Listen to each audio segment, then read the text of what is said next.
देश आजाद हुआ और इसके साथ ही देश को कई समस्याएं विरासत में मिली। आजादी से पहले हिंदुस्तान की सभी रियासतें अंग्रेजों के साथ सहयोग संधि से बंधी थी, जिसके तहत अपनी सीमा के भीतर वे स्वशासन के फॉर्मूले पर चलती थी, लेकिन बाहरी मामलों पर अंग्रेजों का अधिकार था।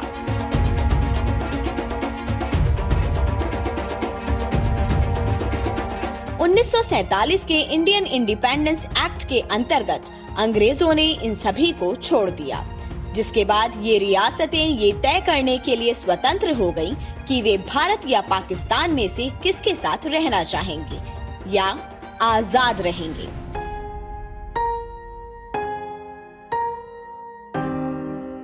जम्मू कश्मीर, जूनागढ़ और हैदराबाद की रियासतें भारत में विलय के लिए तैयार नहीं थीं।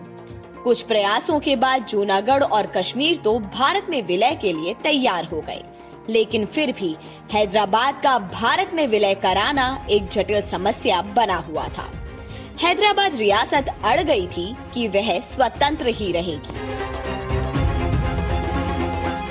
हैदराबाद में निजाम उस्मान अली खां के अधीन 85% हिंदू जनसंख्या थी, लेकिन इसके बावजूद प्रशासन, पुलिस और सेना के बड़े पदों पर मुसलमानों का ही वर्चस्व था। इन पदों से हिंदुओं को पूरी तरह वंचित रखा गया था। यहाँ तक कि 132 सदस्यीय विधानसभा में भी मुसलमानों का ही बहुमत था। निजाम का प्रशासन सांप्रदायिक आधार पर चलता था। महिलाओं का दमन हो रहा था।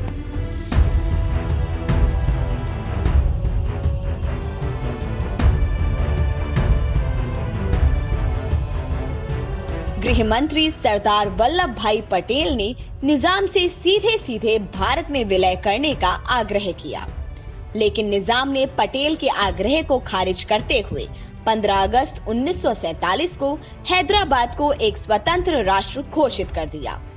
हैदराबाद की जनता निजाम और उसकी निजी सेना रजाकारों की क्रूरता से निडर होकर अपनी आजादी के लिए संघर्ष कर रही थी।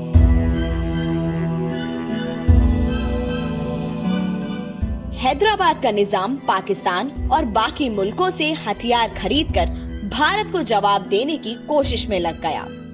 सरदार पटेल को इसकी भनक लग गई।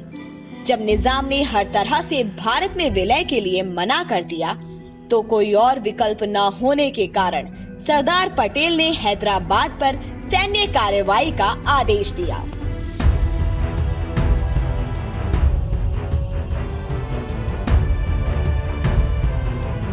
तेरह सितंबर 1948 को भारतीय सेना ने हैदराबाद पर हमला कर दिया।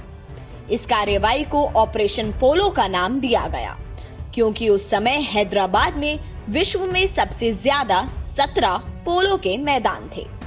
सरदार पटेल के इस साहसिक निर्णय ने निजाम को 17 सितंबर 1948 को आत्मसमर्पण करने पर मजबूर कर दिया और हैदराबाद की सेना ने हथियार डाल दिए।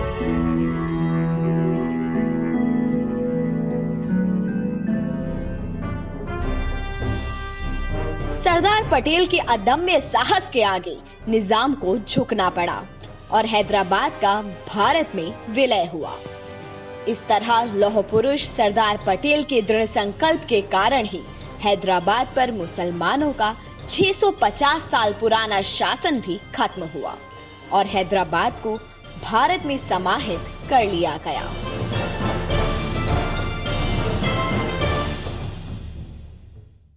यदि आपको हमारा ये वीडियो पसंद आया तो इसे लाइक करें, शेयर करें और चैनल को सब्सक्राइब करना न भूलें।